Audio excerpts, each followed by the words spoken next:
أعوذ بالله من الشيطان الرجيم وأقيموا الصلاة وآتوا الزكاة واركعوا مع الراكعين. Bismillahirrahmanirrahim. Assalamualaikum warahmatullahi wabarakatuh. Innal hamdalillah nahmaduhu wa nasta'inuhu wa nastaghfiruh wa na'udzu billahi min shururi anfusina wa sayyiati a'malina. Man yahdihillahu fala mudilla lahu wa man yudlil fala hadiya lahu. Wa ashhadu an la ilaha illallah wahdahu la syarika lah. Wa ashhadu anna Muhammadan abduhu wa rasuluh. Ya ayyuhalladzina amanu taqullaha haqqa tuqatih wa la tamutunna illa wa antum muslimun. Ya ayyuhan nasu taqu rabbakumul ladzi khalaqakum min nafsin wahidah wa khalaqa minha zawjaha wa batha minhuma rijalan katsiran wa nisaa'a wattaqullaha alladzi tasaaluna bihi wal arham innallaha kana 'alaikum raqiba. Ya ayyuhalladzina amanu taqullaha wa qulu qawlan sadida yuslih lakum a'malakum wa yaghfir lakum dhunubakum wa man yuti'illaha wa rasulahu faqad faza fawzan 'azima.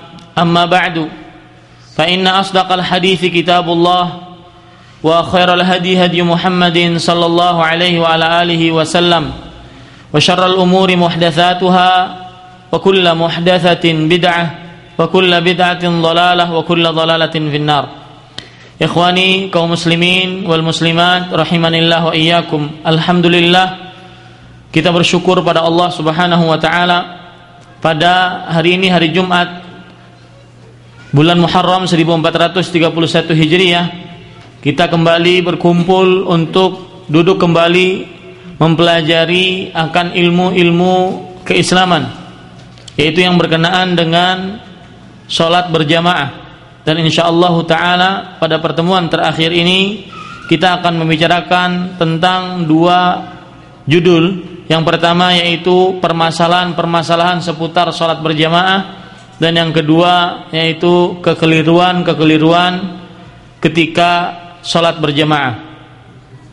Salawat dan salam semoga selalu Allah berikan pada Nabi kita Nabi Muhammad sallallahu alaihi wasallam, kepada keluarga beliau, para sahabat, serta orang-orang yang mengikuti beliau sampai hari kiamat kelak.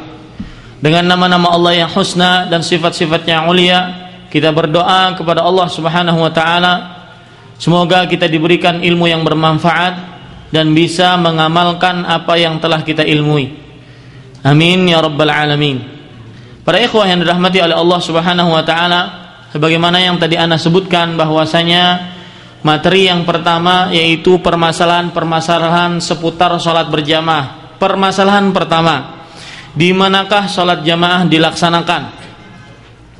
Maka para ikhwan yang dirahmati oleh Allah Subhanahu wa taala, sebagian orang mungkin mengira bahwasanya salat berjamaah boleh dilakukan di rumah, ya, atau boleh dilakukan di selain masjid. Maka Al-Hafidz Ibnu Hajar rahimahullahu taala beliau berkata, wa qad jaa an ba'dis sahabah qasrut tad'if ila 25 ala tajmi' ay fil masjidil jami' wa fil masjidil 'am ma taqriril fadl fi ghairihi. Artinya telah datang riwayat dari beberapa sahabat yang mencukupkan pelipatan tentang pahala sholat berjamaah hanya sampai kepada 25 derajat untuk sebagai pelaksanaan sholat berjamaah di masjid jami ataupun di masjid umum. Dan mereka juga menetapkan keutamaan sholat berjamaah di selainnya. Coba perhatikan sekarang sebuah riwayat dari Sa'id ibn Mansur dengan sanad yang hasan, bahwasanya Aus al-Ma'arifi dia berkata kepada Abdullah ibn Amr ibn As radhiyallahu anhuma, ara'aita man tawadda'a fa ahsana al-wudu'a thumma shalla fi baitihi. Kata Amr ibn As, Abdullah bin Amr ibn As radhiyallahu anhuma, ketika beliau ditanya, apa pendapat engkau wahai Abdullah bin Amr bin As bagi siapa yang berwudu kemudian dia sempurnakan wudunya dan dia sholat di rumah? Kata Abdullah bin Amr radhiyallahu anhuma, hasanun jamil, perbuatan yang baik. Qala fa in shalla fi masjidi ashiratihi, kalau seandainya dia sholat di masjid keluarganya, artinya bukan di masjid umum tetapi masjid di sekitar rumahnya, keluarganya, kemudian maka khamsa asyrata salatan, artinya dia akan diganjar 15 kali lipat salat.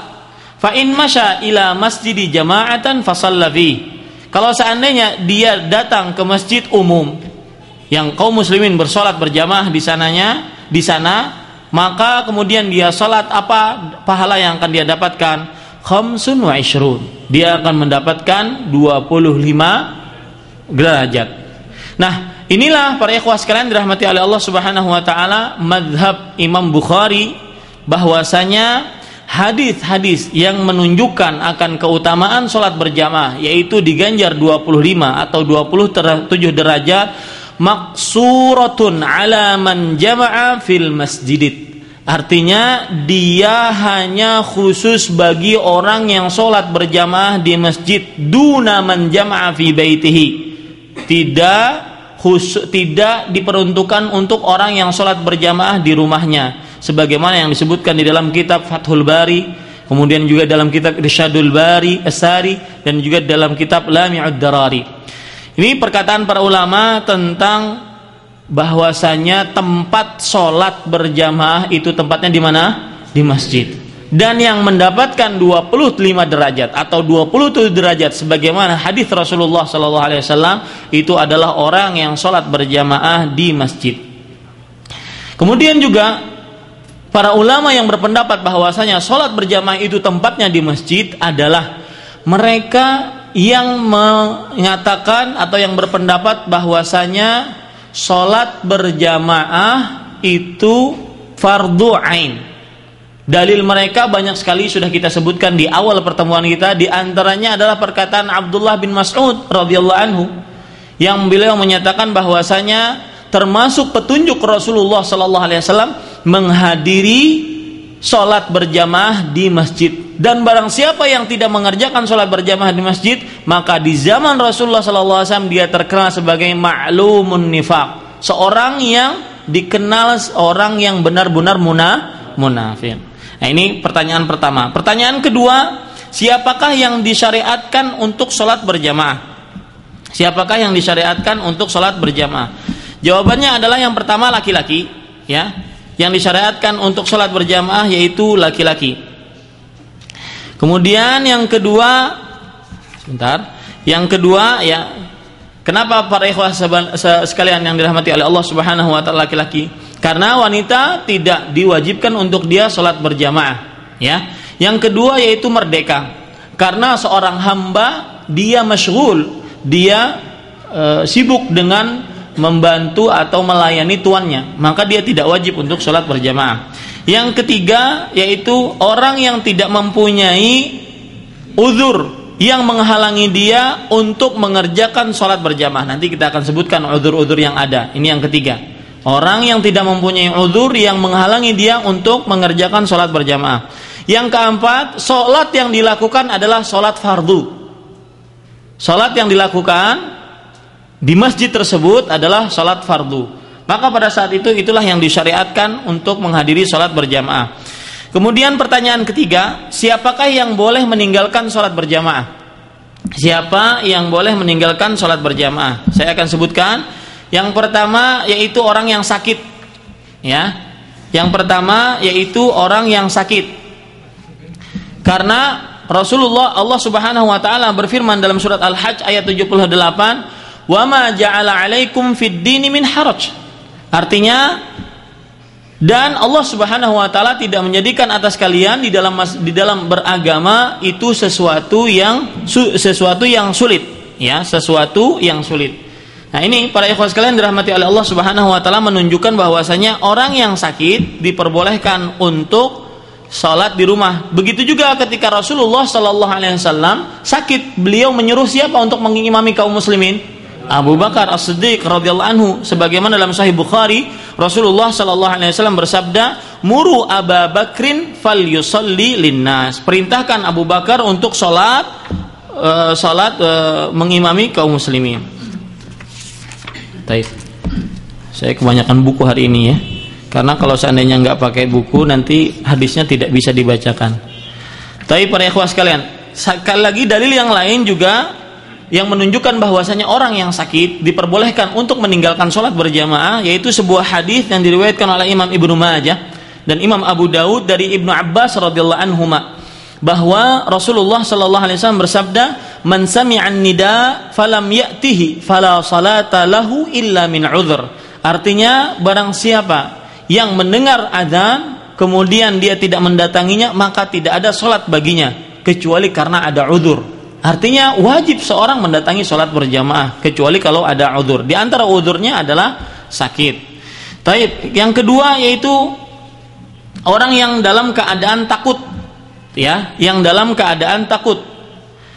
Kenapa? Karena orang yang takut akan dirinya atau hartanya atau keluarganya, maka dia diperbolehkan untuk meninggalkan sholat berjamaah dalam keadaan takut. Misalkan lagi dia diancam seseorang ataupun ada sesuatu yang menakutkan akan keluarganya, hartanya, maka diperbolehkan. Dalilnya surat Al-Baqarah ayat 286.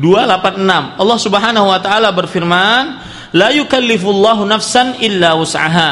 Allah Subhanahu wa taala tidak membebani seorang jiwa kecuali dengan kemampuannya. Kemudian yang ketujuh yaitu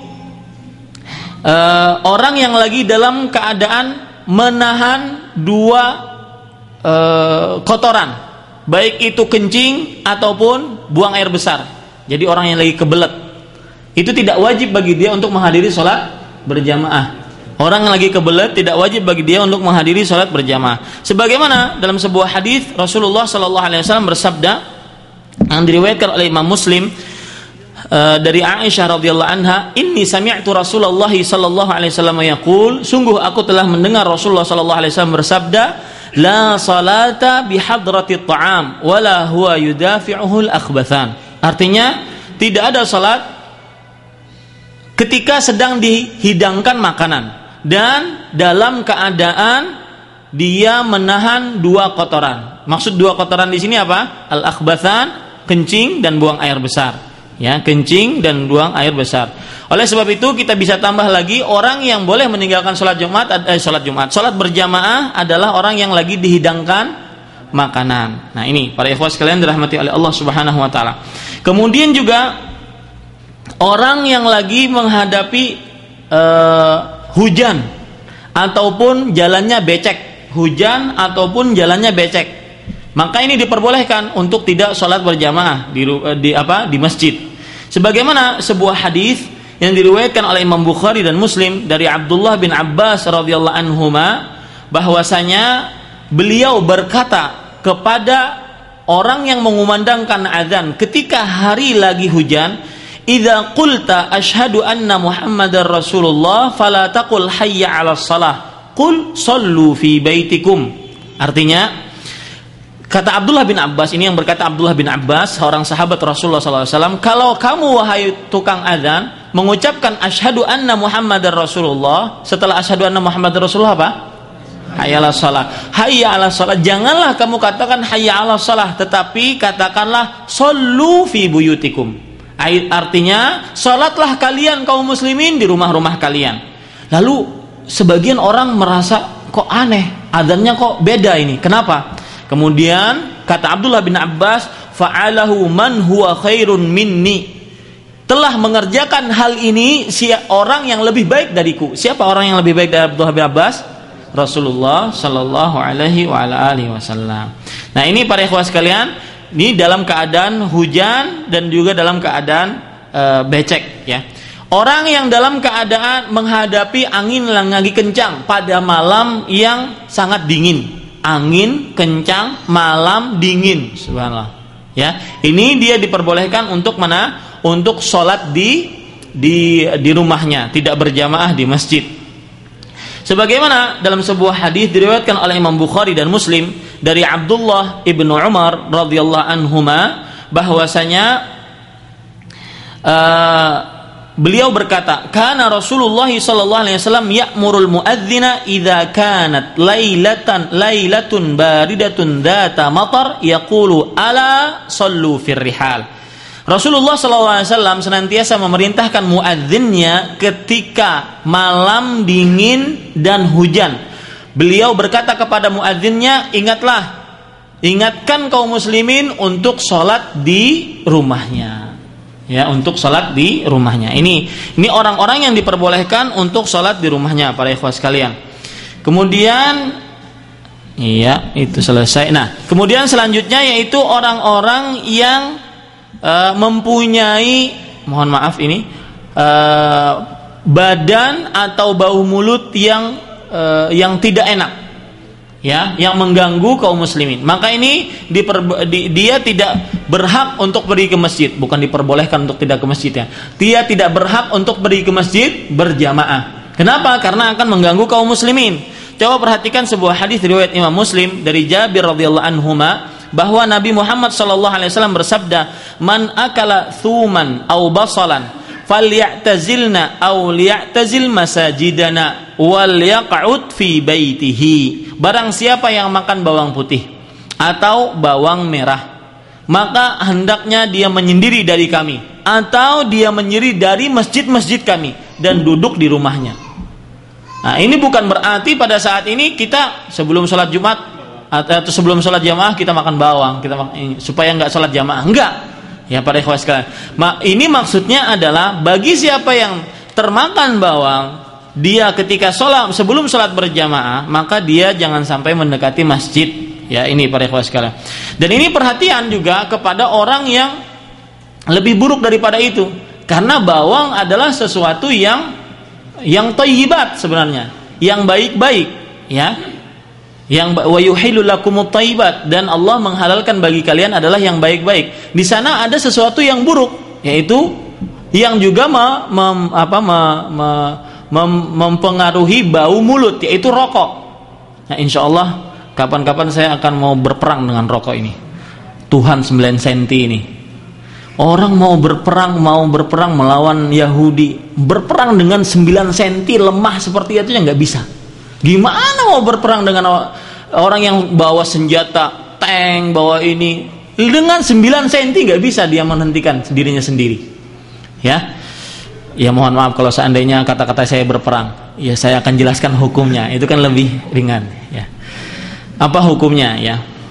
Tapi para ikhwah yang dirahmati oleh Allah Subhanahu wa taala, yang selanjutnya yang boleh meninggalkan sholat berjamaah, disebutkan oleh Imam Nawawi dalam kitab beliau Raudhatul Talibin, bahwasanya orang yang tidak mempunyai baju uryanan, ya, boleh dia tidak menghadiri sholat berjamaah.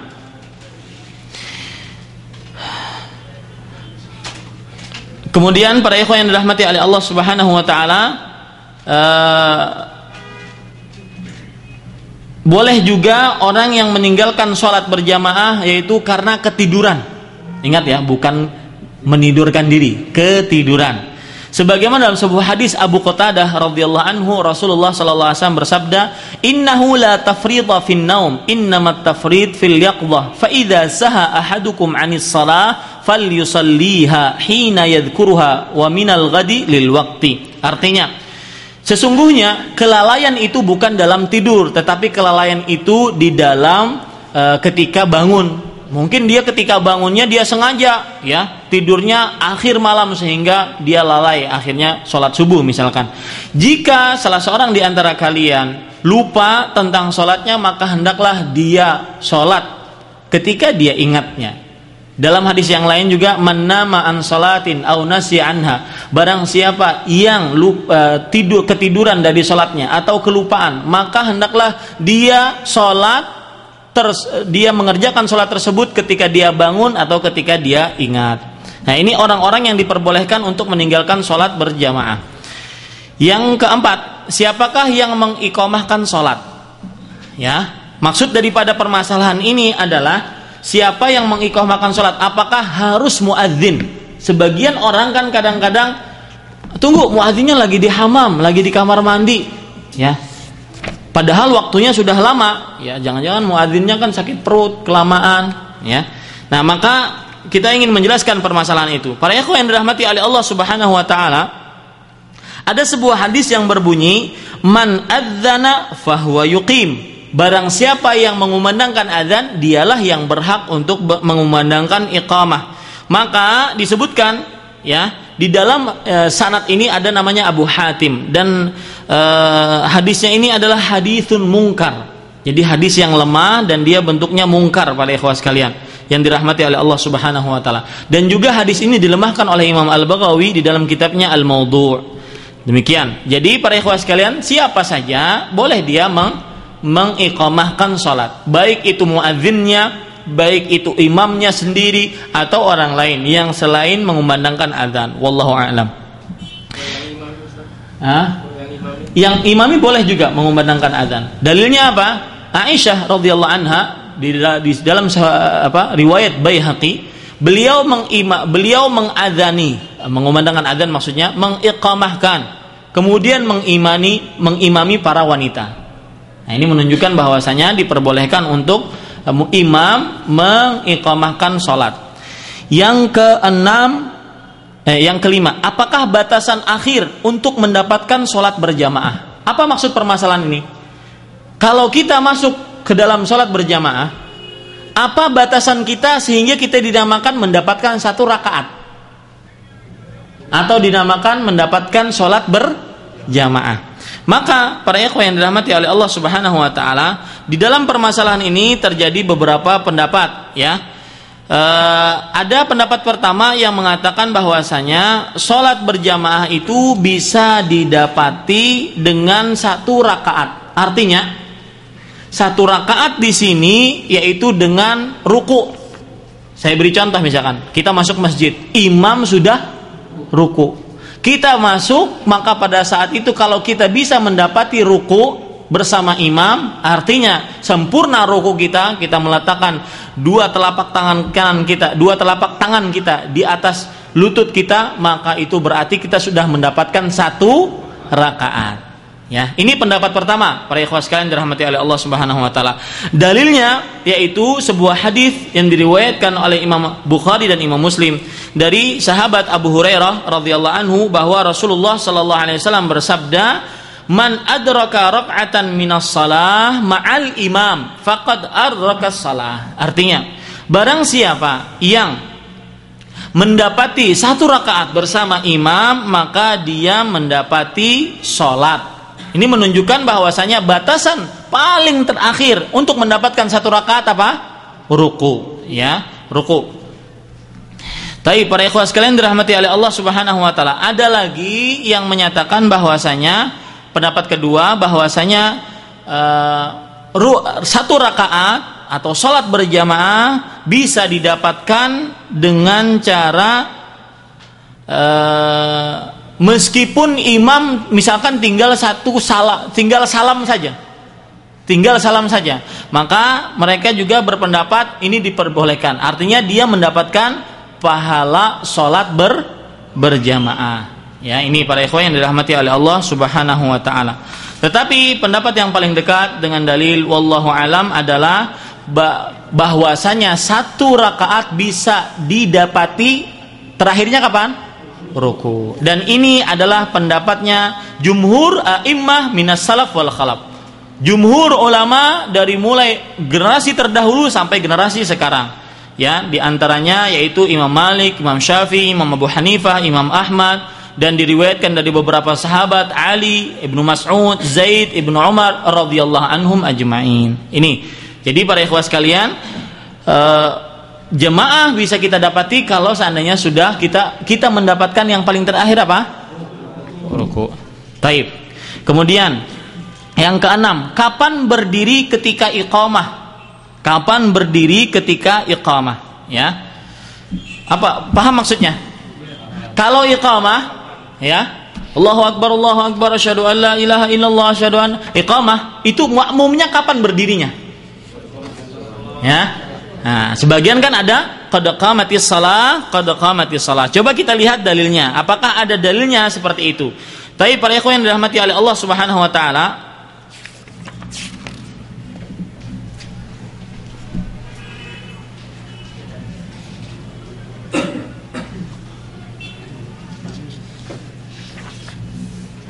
ya.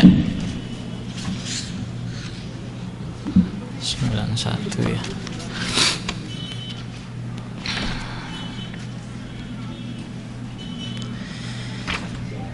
Ya, para ikhwan yang dirahmati oleh Allah Subhanahu wa taala,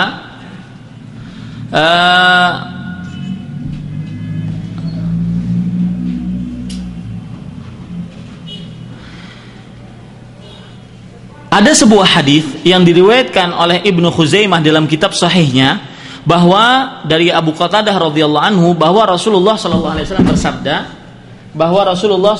wasallam bersabda, "Idza uqimatis shalah fala taqumu hatta tarawni." Ya, jika diiqamahkan salat maka janganlah berdiri kalian sampai kalian melihat aku. Ya, sampai kalian melihat aku.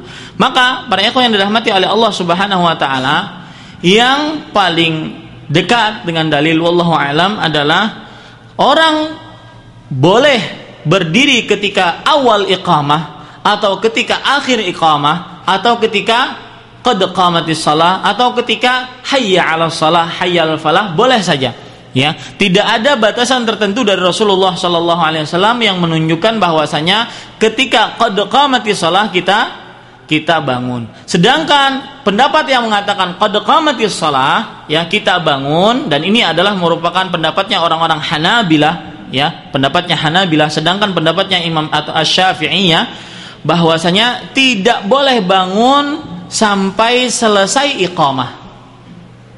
Ya, tidak boleh bangun sampai selesai iqamah. Sedangkan pendapatnya mazhab Ahmad Ibn Hanbal rahimahullahu taala bahwasanya bangun ketika qad qamatis shalah. Tapi para ikhwan sekalian dirahmati oleh Allah Subhanahu wa taala, kapan saja boleh, yang jelas jangan sampai ketinggalan takbiratul ihram imam. Wallahu a'lam.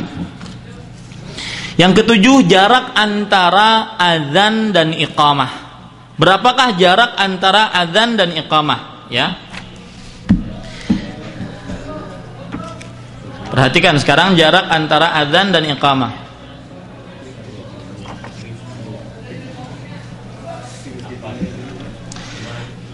Imam Bukhari rahimahullahu taala, beliau di dalam kitab sahih beliau menyebutkan sebuah babun kam bainal azani wal iqamah. Bab berapakah antara azan dan iqamah.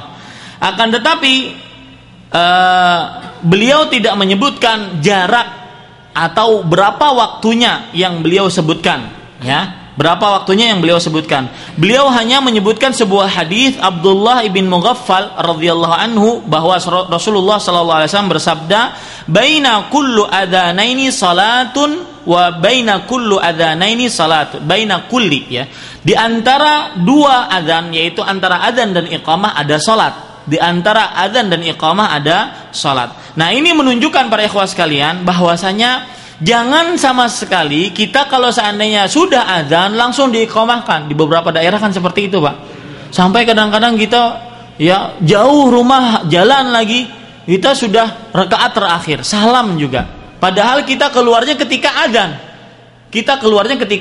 Maka dari hadis ini menunjukkan bahwasanya, ya, ada waktu antara adzan dan iqamah. Ya, ada waktu antara adzan dan iqamah. Coba perhatikan sekarang perkataan Imam Ibnu Baz rahimahullah.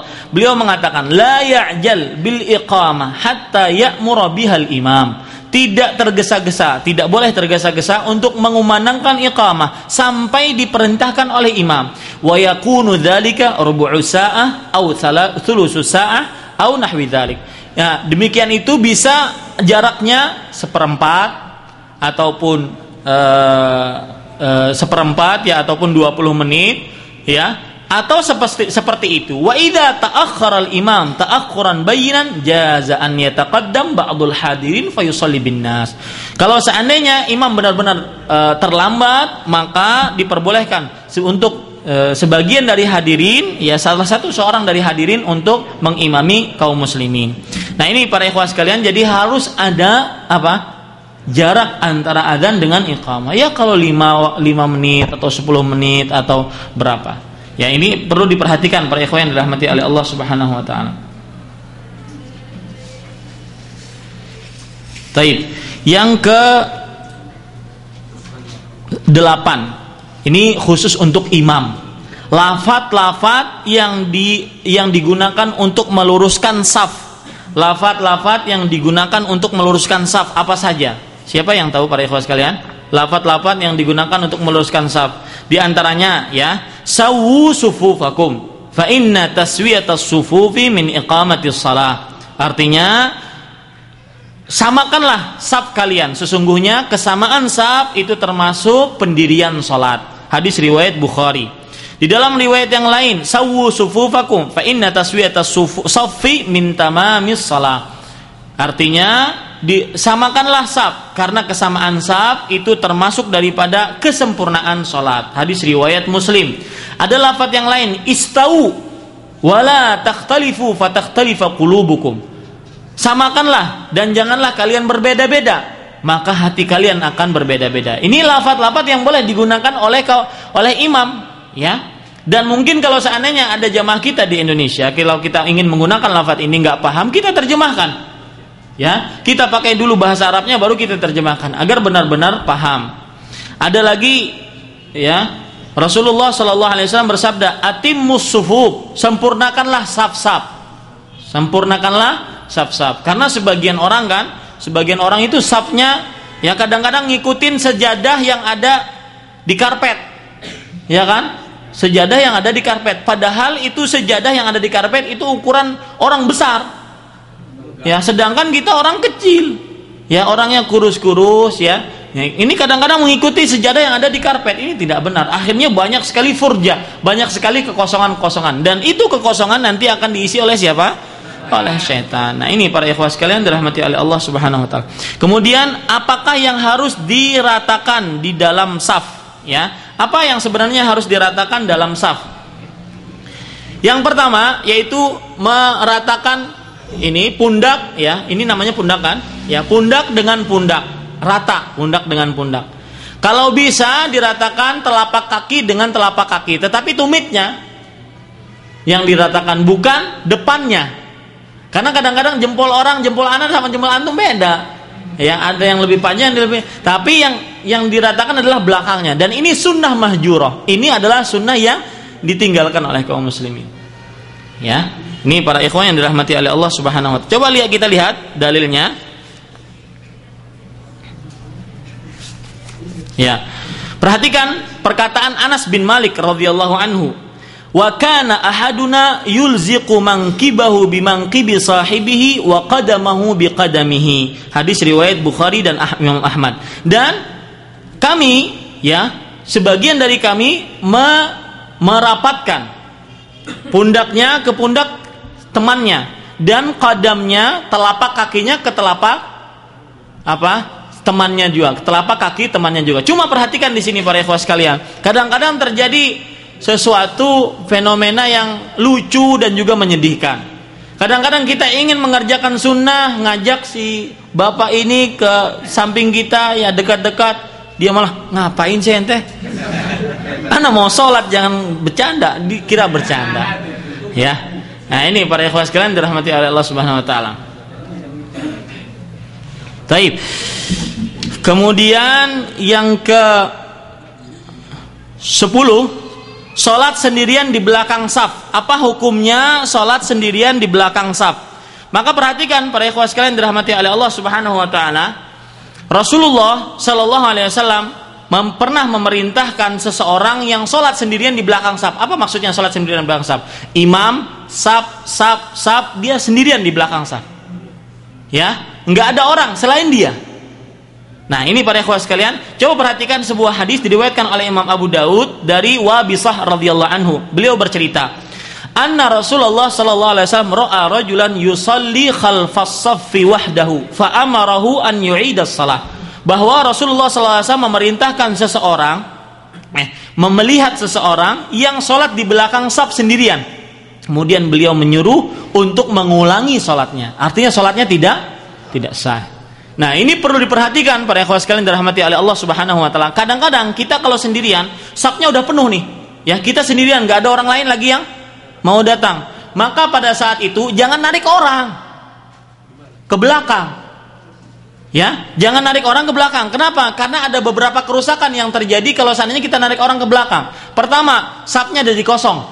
Yang asalnya sempurna jadi kosong. Yang kedua, orang-orang kadang-kadang nggak tahu, akhirnya timbul kekacauan. Ngapain sih ini? Mau sholat ini ditarik-tarik ke belakang. Ya. Nah, ini yang kedua. Yang ketiga, para ikhwah sekalian, hadis Rasulullah SAW yang menyatakan bahwasanya dilarang seseorang untuk salat sendirian di dalam saf adalah kalau seandainya dia sengaja untuk salat sendirian di belakang saf. Sedangkan kalau dia berusaha kemudian tidak ada kesempatan atau tidak ada tempat yang kosong, maka dia boleh salat sendirian. Itu karena dia ma'dzur, dia mempunyai uzur. Dan sesuatu yang keliru, wallahu a'lam, dia ngambil orang dari belakang. Kenapa tadi? Karena kesempurnaan saf menjadi kurang gara-gara dia ngambil orang. Belum lagi nanti bertengkar. Ya, ini para ikhwah yang dirahmati oleh Allah Subhanahu wa taala.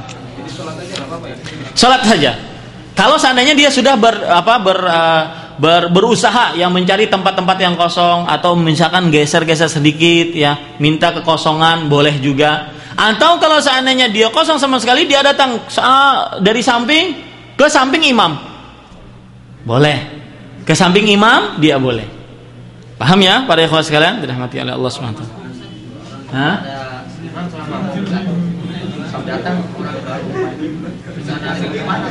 Nah, kalau seandainya masbuk ya, maka pada saat itu beda dengan kejadian yang saya ceritakan tadi. Ya, kalau mereka untuk jamaah kedua ataupun masbuk, maka pada saat itu kita memberikan isyarat bahwasanya kita ingin juga berjamaah. Jadi yang makmum ke belakang dan kita akhirnya menjadi makmum bersama. Memberikan isyarat saja. Artinya tidak mesti harus tepuk, apalagi kencang-kencang. Belakang. Enggak. Ya, ataupun ditarik ya. Nah, ini enggak benar ya para ikhwan sekalian. Taib, para ikhwah yang dirahmati oleh Allah Subhanahu wa taala, itu tadi salat sendirian di belakang saf. Yang ke-11, nah ini bagi ibu-ibu mungkin tidak tersentuh ya, tapi insyaallah banyak permasalahan tentang ibu-ibu. Salatnya wanita di samping laki-laki di sebuah tempat yang berbeda. Sering terjadi enggak? Sering terjadi ketika kalau tarawih. Ya, kalau tarawih itu sering terjadi. Kenapa? Karena masjidnya sempit. Ya. Masjidnya sempit, maka disediakan sekat, kemudian di sampingnya ada ibu-ibu. Biasanya ibu-ibu ini di pelataran, ya di halaman. Kasihan sekali ibu-ibu ini di halaman, ya. Nah, ini diperbolehkan tidak? Maka jawabannya para ikhwan yang dirahmati oleh Allah Subhanahu wa taala, sebentar ya.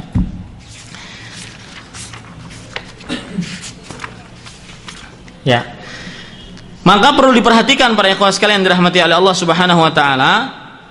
Ada sebuah hadis, akan tetapi hadisnya ini tidak ada asalnya, ya, tidak ada riwayatnya. Hadisnya berbunyi akhiruhunna min haitsu akharahunallah. Artinya wanita itu harus di belakang sebagaimana Allah Subhanahu wa taala menjadikan mereka di belakang. Ini hadis tidak ada asalnya. Jadi kalau seandainya para ikhwah sekalian ada sekat, kemudian wanita di situ di samping dan kalau kita lihat dari atas itu berjajar bersampingan, berjajar bersama, maka tidak mengapa. Wallahu a'lam. Ya, tidak mengapa. Kemudian para ikhwan yang dirahmati oleh Allah Subhanahu wa taala, nah ini permasalahan juga banyak sering terjadi, tempat salat anak-anak kecil di masjid. Ya, tempat sholatnya anak-anak kecil di masjid. Perlu diketahui para ikhwah yang dirahmati oleh Allah Subhanahu wa taala, bahwasanya termasuk sebuah kesalahan adalah menjadikan saf khusus bagi anak-anak kecil harus di belakang anak laki-laki dewasa. Enggak, tidak benar. Ya, mereka berdalil dengan sebuah hadis yang mengatakan dalam riwayat Imam Ahmad dan Imam Abu Daud dan juga Baihaqi, karena Rasulullah sallallahu alaihi wasallam yaj'alur rijala qiddamal ghilman wal ghilmanu khalfahum wan nisa'u khalfal ghilman. Artinya di dalam senantiasa Rasulullah SAW menjadikan laki-laki dewasa di depan anak-anak dan anak-anak di belakang laki-laki dewasa dan wanita di belakang anak-anak. Ini hadis para ikhwah sekalian, di dalamnya ada seorang perawi yang bernama Syahar ibn Hushab, dan dia ini adalah seorang perawi yang lemah, maka hadisnya pun lemah. Jadi yang bisa kita ambil para ikhwah yang dirahmati oleh Allah Subhanahu wa taala, yang bisa kita ambil di sini adalah bahwasanya sab bagi anak-anak, ya, sab bagi anak-anak itu ketika dia sampai di mana? Kalau seandainya dia duluan sampai di sab pertama, maka silahkan, itu anak-anak. Asalkan anak-anaknya yang sudah rusd, ya, artinya yang sudah bisa membedakan antara yang baik dan benar, tidak membuat kekacauan di masjid. Kalau seandainya anaknya masih 2 tahun, jalan ke sana kemari, kadang-kadang megang pecinya imam, kadang-kadang ke sana kemari, ya ini nggak benar kalau seandainya di sab pertama dia. Ya, ini para ikhwah sekalian.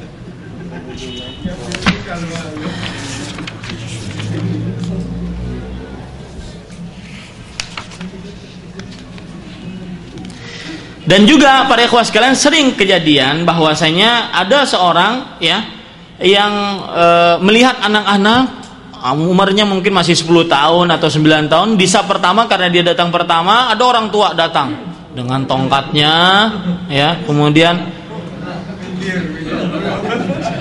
barra, ya, ruh, nah, nggak boleh. Ya, ini para ikhwah sekalian bertentangan dengan hadis Rasulullah sallallahu alaihi wasallam yang berbunyi la yuqimur rajulur rajula min majlisihi tsumma yajlisu fi. Tidak boleh seseorang membangunkan seseorang kemudian dia duduk di tempat yang dia bangunkan tadi. Nah, ini sebuah hadis diriwayatkan oleh Imam Bukhari dan Imam Muslim. Kemudian para ikhwah yang dirahmati oleh Allah Subhanahu wa taala, nanti juga ada berkenaan dengan tentang anak-anak juga, yaitu ada sebuah hadis yang berbunyi jannibus sibyana masajidakum. Saya akan carikan sebentar, ya.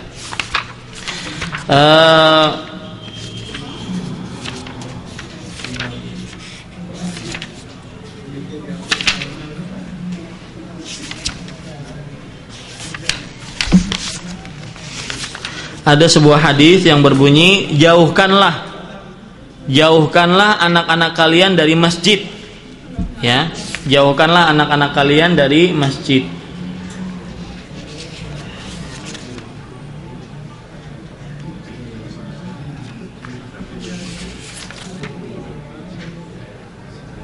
Ya, ini ada.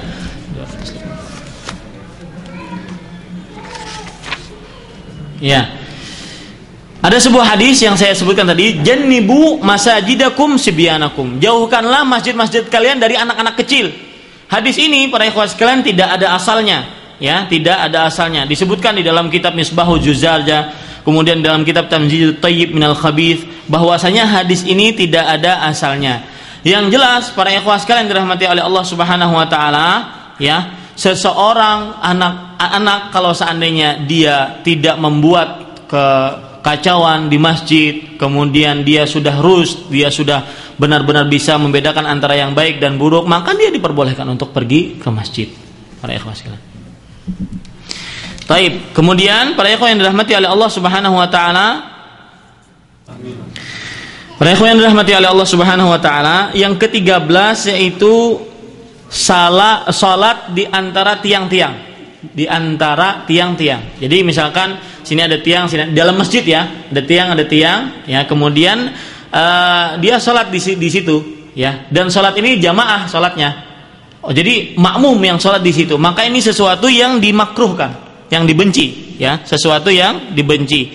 Coba perhatikan sekarang, bukan tidak sah sholatnya, cuma antum langsung nggak sah aja.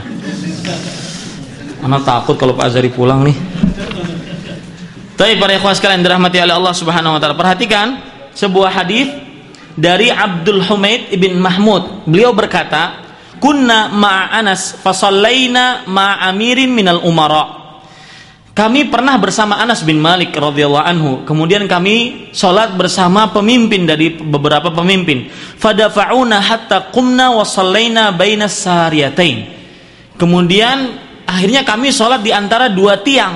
Faja'ala Anas yata'akhkhar.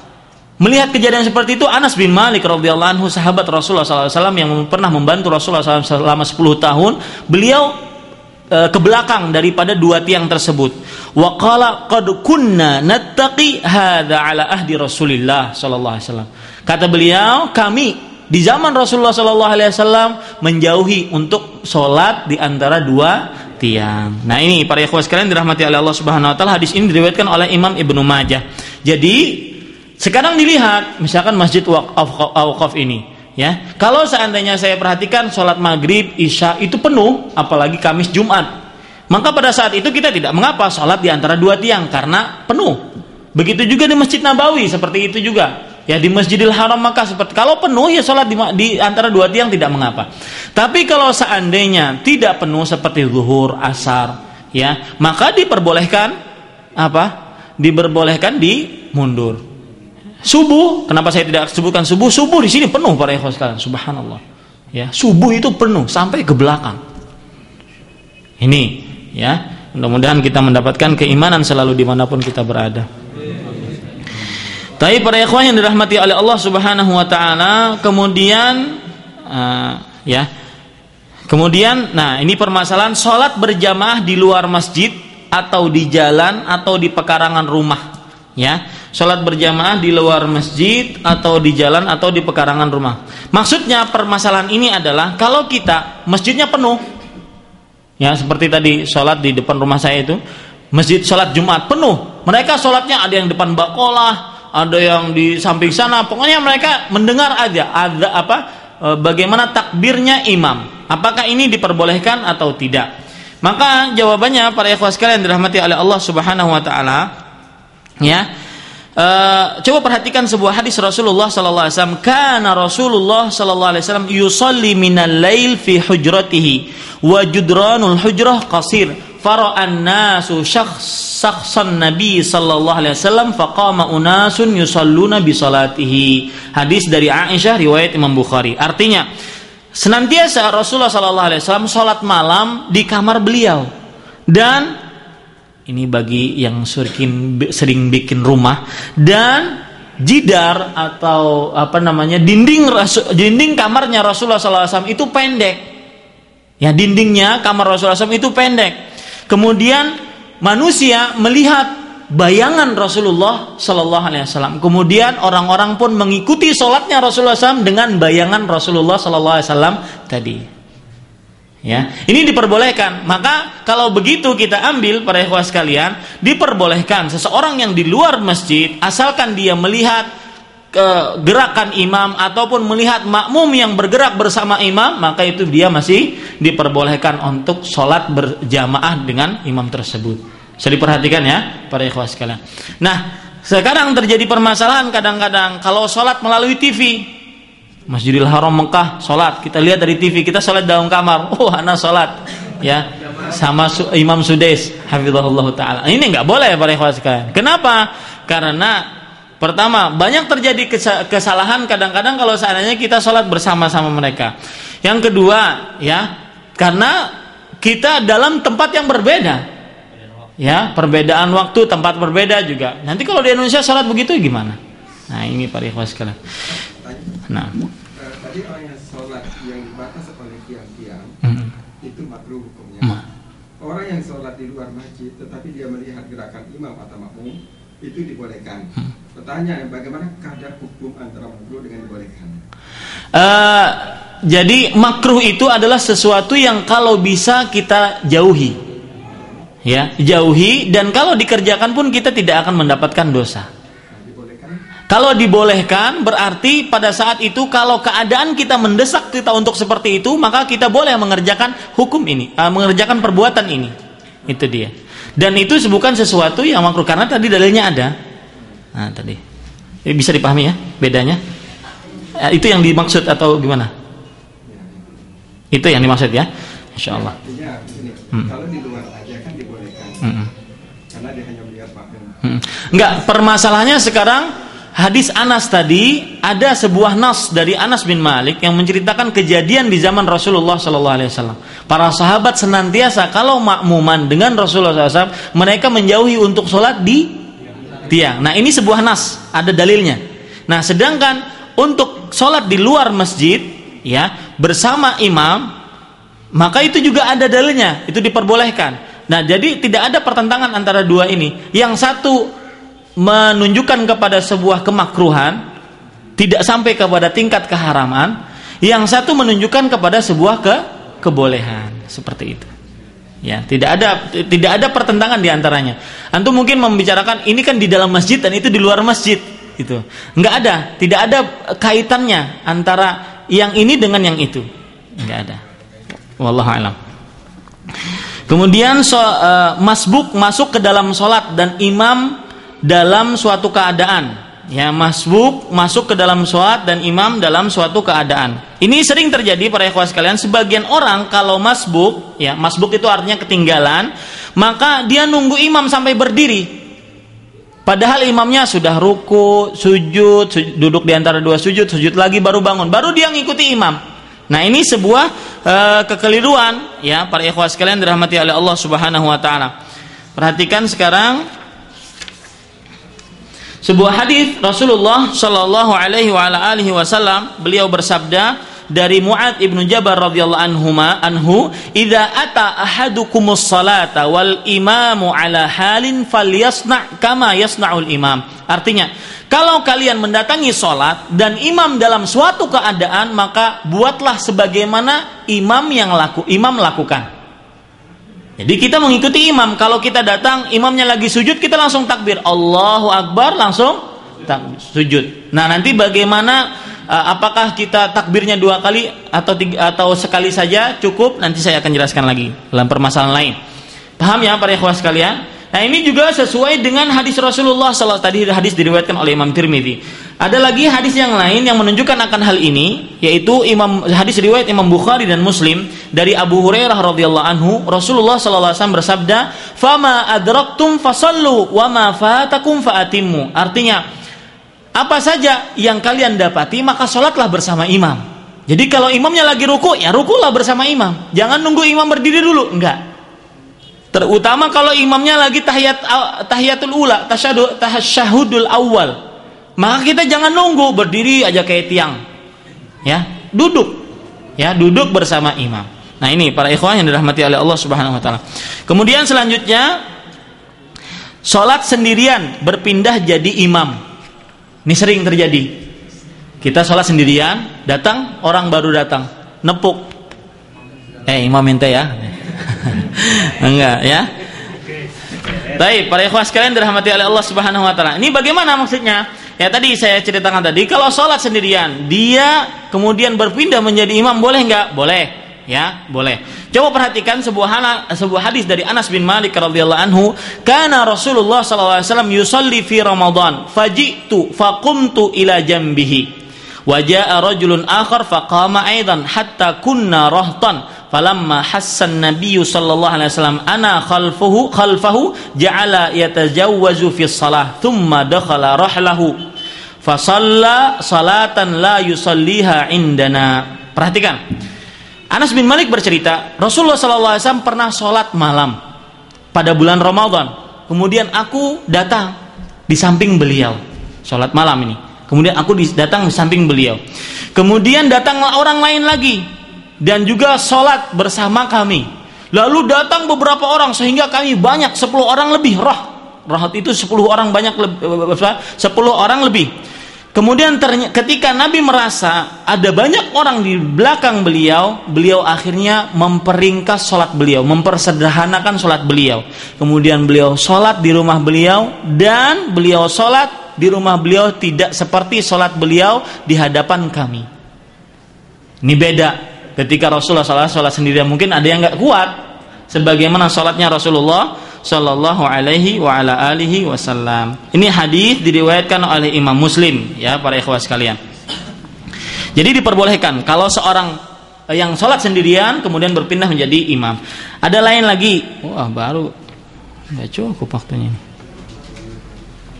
Makmum berpindah menjadi imam, ya. Makmum berpindah menjadi imam. Ini permasalahan banyak ini dari teman kita, para ikhwan sekalian. Ya, makmum berpindah menjadi imam. Maksudnya bagaimana? Makmum berpindah menjadi imam. Artinya kalau seandainya si makmum dia di belakang imam, kemudian imamnya batal, dia maju untuk menjadi imam, maka ini diperbolehkan para ikhwan yang dirahmati oleh Allah Subhanahu wa taala, sebagaimana dalam sebuah hadis diriwayatkan oleh Imam Bukhari dari sahabat Amr bin Maimun radhiyallahu anhu, diperbolehkan itu. Kemudian yang selanjutnya bentuk saf dalam salat wanita, ya, bentuk saf dalam jamaah wanita. Maksudnya wanita itu boleh dia berjamaah, baik dengan jamaahnya laki-laki ataupun jamaah sejenis mereka, wanita, para wanita. Bentuknya bagaimana? Ya, bentuknya atau bentuk safnya bagaimana? Apakah sama dengan laki-laki atau beda? Ya. Maka jawabannya adalah sebuah hadis diriwayatkan oleh Imam Baihaqi, saya sebutkan tadi, bahwasanya Aisyah radhiyallahu anha, beliau pernah mengumandangkan adzan, mengiqamahkan salat, kemudian mengimami para wanita, dan beliau berdiri di tengah-tengah jamaah. Jadi imamnya itu berada di tengah, bukan di depan, sejajar dengan jamaah. Ya, para ikhwan sekalian, bisa dipahami ini, sejajar dengan apa? Dengan jamaah, sejajar dengan jamaah. Ya, tadi yang saya sebutkan. Ini diriwayatkan juga oleh Imam Abdul Razzaq, dan juga Ummu Salamah radhiyallahu anha pernah ammat nisaa faqamat wasatahun. Ummu Salamah radhiyallahu anha pernah mengimami para wanita dan beliau berdiri di tengah-tengah saf, bukan di depan saf. Bisa dipahami ya, para ikhwan sekalian, di tengah-tengah saf. Kemudian ada jawaban, pertanyaan lain, adakah azan dan iqamah untuk wanita? Ya, kalau seandainya mereka mengadakan sholat berjamaah seperti ibu-ibu sekarang, misalkan nanti maghrib kan terlalu dekat atau repot untuk pergi ke rumah dulu, telat waktunya, mereka berjamaah di sini. Adakah azan dan iqamah? Maka jawabannya tadi, ya, hadis riwayat Aisyah radhiyallahu anha, bahwasanya beliau azan, iqamah dan mengimami. Ya, jadi boleh azan dan iqamah asalkan di tengah-tengah wanita saja, ya, di tengah-tengah wanita saja. Kemudian imamnya musafir, makmumnya mukim, boleh nggak? Si imam musafir, yang jadi makmum mukim, boleh tidak? Maka para ikhwan sekalian yang dirahmati oleh Allah Subhanahu wa taala, jawabannya adalah diperbolehkan. Ya, diperbolehkan asalkan setelah salam yang imam musafir ini si mukim menyempurnakan sholatnya, ya, si mukim menyempurnakan sholatnya. Hal ini sebagaimana yang diriwayatkan oleh Imam Malik dalam kitabnya Muwatta, meskipun secara mauquf, yaitu sampai hanya kepada Umar bin Khattab radhiyallahu anhu, beliau berkata, jika beliau datang ke kota Mekah dan mengimami orang-orang yang ada di kota Mekah, beliau sholat 2 rakaat, dan beliau berkata kepada penduduk kota Mekah, ya ahla Makkah, atimmu sholatakum fa inna qaumun safarun atau sufrun, ya, wahai penduduk kota Mekah, sempurnakanlah sholat kalian, sesungguhnya kami adalah orang-orang yang lagi dalam keadaan musafir. Paham ceritanya para ikhwan sekalian? Jadi boleh. Kalau kebalikannya, imamnya mukim kemudian makmumnya musafir, maka pada saat itu juga diperbolehkan, sah sholatnya, ya. Dan musafir menyempurnakan sholat sebagaimana imam, karena imamnya mukim, harus sempurna kan sholatnya, maka musafir menyempurnakan sholat sebagaimana imam. Hal ini sebagaimana yang telah tetap dari Abdullah bin Abbas, ya, dari hadis Musa ibnu Salamah radhiyallahu anhu rahimahullah. Beliau bercerita, kami pernah bersama Abdullah bin Abbas radhiyallahu anhu di Mekah. Kemudian aku berkata, inna idza kunna ma'akum shallaina arba'an wa idza raja'na ila rihalina shallaina rak'atain. Wahai Abdullah bin Abbas, kalau seandainya kami bersama kalian, kami di sini dalam keadaan safar, kami bersama engkau wahai Abdullah bin Abbas, kami sholat 4 rakaat, karena Abdullah bin Abbas mukim. Kalau seandainya kami pulang, maka kami sholat 2 rakaat karena dalam keadaan safar. Maka kata Abdullah bin Abbas radhiyallahu anhu, tilka sunnatu Abil Qasim sallallahu alaihi wa ala alihi wasallam. Itulah sunnahnya Abul Qasim, yaitu Nabi kita Nabi Muhammad sallallahu alaihi wasallam. Hadis ini diriwayatkan oleh Imam Ahmad. Permasalahan yang lain. Nah, ini sering terjadi juga, imamnya sholat fardu dan makmumnya sholat sunnah. Ya, imamnya sholat fardu dan makmumnya sholat sunnah.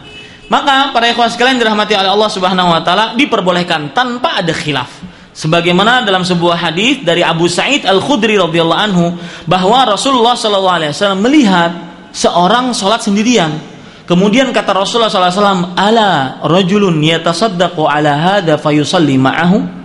Adakah seseorang yang ingin bersedekah atas orang ini dan dia sholat bersama dia? Maka ini disebutkan oleh para ulama bahwasanya orang yang sudah sholat bersama Rasulullah, sholat wajib, dia boleh menjadi makmum. Dan pada saat itu dia sholat apa? Sholat sunnah. Sedangkan imamnya yang baru datang, jadi sholat apa? Sholat wajib. Nah, ini diriwayatkan oleh Imam Abu Dawud. Ya, jadi diperbolehkan para ikhwah yang dirahmati oleh Allah Subhanahu wa taala.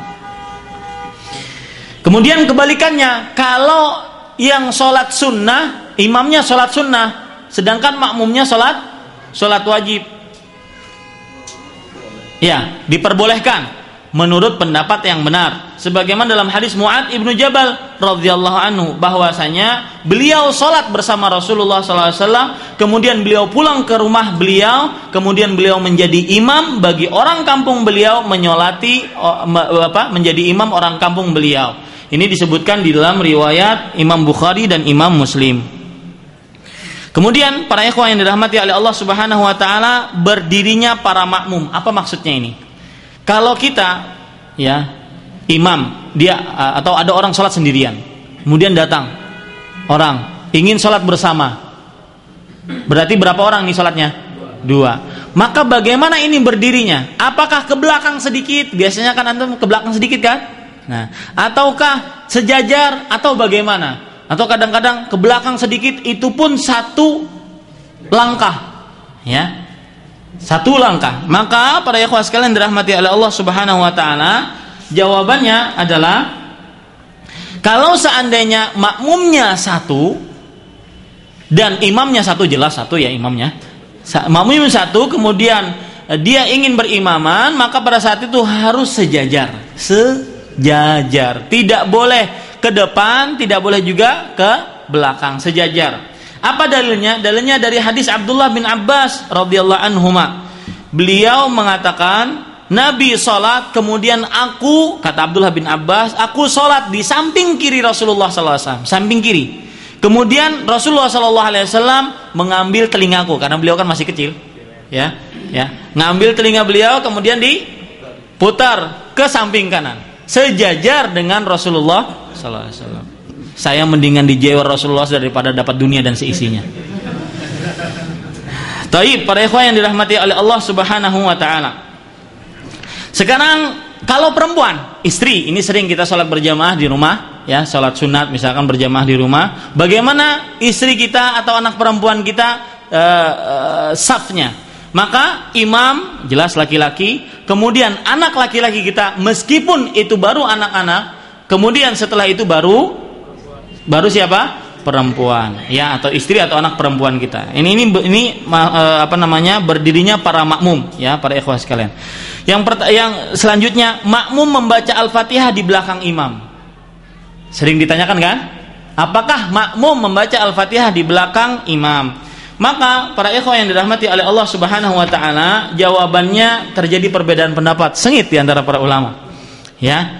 Ada yang mengatakan, iya, terjadi khilaf di antara para ulama, ada yang mengatakan bahwasanya harus membaca surat Al-Fatihah berdasarkan sebuah dalil yang berbunyi, ya, la taf'alu illa bi Fatihatil kitab fa innahu la salata liman lam yaqra biha. Hadis riwayat Abu Daud. Kalian jangan membaca surat kecuali surat Al-Fatihah. Sesungguhnya tidak sah salat bagi yang tidak membaca surat Al-Fatihah. Ini pendapat yang pertama. Pendapat yang kedua, ada yang mengatakan kalau tidak membaca sama sekali. Ini pendapat kedua, kebalikan dari tadi, tidak membaca sama sekali.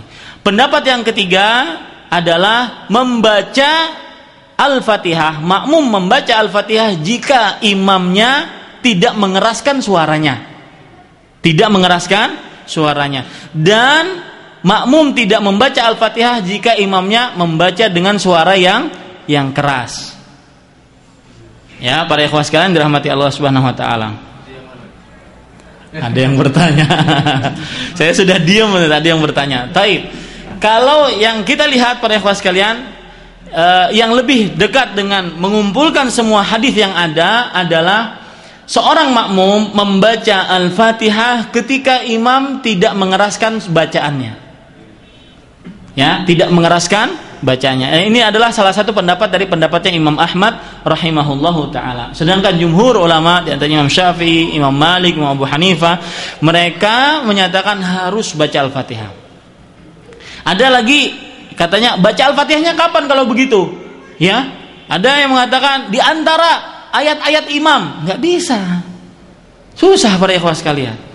Kemudian juga ada disebutkan oleh Imam Albani rahimahullah di dalam kitab Sifat Salat Nabi bahwasanya hadis ini ya, ada hadis yang lain lagi yang menunjukkan sampai Al-Fatihah pun dilarang oleh Rasulullah sallallahu alaihi wasallam. Ya, semoga kita bisa mengambil hadis inilah sehingga kita tidak mengambil meletakkan hadis yang satu ke samping dan juga tidak mengambil hadis satu, tetapi kita kumpulkan, kita jadikan sependapat seperti itu. Wallahu a'lam. Kemudian, ini permasalahan panjang ya para ikhwah sekalian, membaca bismillah bagi imam. Membaca bismillah bagi siapa? Bagi imam, ya. Para ikhwah yang dirahmati oleh Allah Subhanahu wa taala, ada dua pendapat yang saling bertentangan. Yaitu yang pertama, tidak boleh baca bismillah sama sekali. Artinya jangan dikeraskan sama sekali baca bismillahnya. Bahkan tidak dibaca sama sekali bismillahnya. Siapa yang membaca bismillah salah. Ya. Ada lagi yang berpendapat bahwasanya jangan harus baca bismillah. Harus baca bismillah. Karena kalau seandainya tidak baca bismillah, maka sholatnya tidak sah karena dia termasuk daripada Al-Fatihah. Para ikhwah yang dirahmati oleh Allah Subhanahu wa taala, mana tadi?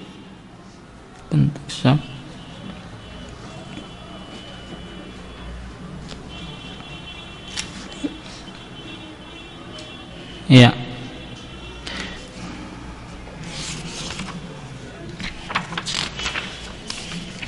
Maka kita katakan para ikhwan yang dirahmati oleh Allah Subhanahu wa taala, bagi yang mengatakan bahwasanya tidak boleh sama sekali seseorang membaca Bismillahirrahmanirrahim dengan dikeraskan, maka kita katakan sebagaimana perkataan Imam Az-Zailai, beliau mengatakan wa kana ba'dul ulama yaqulu bil jahri ay bil basmalah saddan lidzari'ah. Artinya, dan sebagian ulama mengatakan keraskanlah bismillah untuk menangkis sesuatu yang tidak diinginkan, ya. Untuk menangkis sesuatu yang tidak diinginkan. Dan juga wa yasughu lil insan an yatrukal afdal li ajli ta'lifil qulub wa ijtima'il kalimat. Dan boleh bagi seseorang meninggalkan sesuatu yang lebih utama. Kan ada utama, ada yang lebih utama. Meninggalkan sesuatu yang lebih utama untuk ta'liful qulub, menyatukan hati dan menyatukan kalimat, khaufan minat tanfir, ya. Untuk menjauhkan daripada agar orang jauh dari kita. Kama tarakan Nabi sallallahu alaihi wasallam bina al-baiti ala qawaidi Ibrahim. Sebagaimana Nabi Muhammad sallallahu alaihi wasallam tidak kembali membangun Ka'bah sebagaimana bentuk yang di asal ketika Nabi Ibrahim membangunnya. Bentuk Ka'bah di asal Nabi Ibrahim tidak seperti sekarang. Ya, begini bentuknya. Ya, ngelihat kan? Ngelihat aja lah begitu ya. Ya, yang jelas kalau seandainya itu hijir itu, yang sekarang orang nyebutnya hijir Ismail, sebenarnya nggak ada, Ismailnya yang nggak ada, hijirnya benar. Hijir itu jadi satu bentuknya, maka itulah yang di zaman Nabi Ibrahim seperti itu bentuk Ka'bah. Nah, Nabi meninggalkannya untuk apa? Agar orang Quraisy lebih cinta, karena orang Quraisy lebih cinta bentuk Ka'bah seperti ini. Itu Rasulullah SAW meninggalkan yang afdal untuk ijtima'ul kalimah, ta'liful qulub. Nah, ini para ikhwan yang dirahmati oleh Allah Subhanahu wa taala. Sedangkan perhatian bagi orang yang mengatakan tidak boleh merendahkan Bismillah, maka kita katakan telah tetap dari Rasulullah Sallallahu Alaihi Wasallam dalam hadis Anas bin Malik radhiyallahu anhu riwayat Bukhari, Tirmidzi dan yang lainnya, bahwasanya Nabi, Abu Bakar, Umar, mereka kanu yaftatihuna shalah bilhamdulillahi rabbil alamin. Mereka memulai salat itu dengan mengucapkan alhamdulillahi rabbil alamin. Ya, cukup ya. Selesai ini. Dibaca atau pelan? Pelan, dibaca pelan. Jadi para ikhwah sekalian, ana sering praktekkan pribadi ya, ini cerita pengalaman pribadi. Ana lihat di masjid yang kadang-kadang mungkin ini bismillahnya mereka kencangkan, saya kencangkan. Ya, tetapi nanti di pengajian yang ana isi pada saat itu ana jelaskan. Nah, maka dilihat mudarat, manfaat, saddan lidzari'ah, maslahat. Nah, ya para ikhwah sekalian. Tetapi juga kalau seandainya kita melihat masjid yang mereka itu tidak menggeraskan atau tidak memelankan, artinya netral saja, kita kerjakan yang sesuai, yang paling utama yaitu memelankan suaranya. Ya, demikian. Ini sama sekali tidak dibaca, maka sebagian ulama memperbolehkan, ya. Karena kata mereka, kata yang memperbolehkan, Bismillahirrahmanirrahim itu bukan daripada Al-Fatihah. Wallahu a'lam.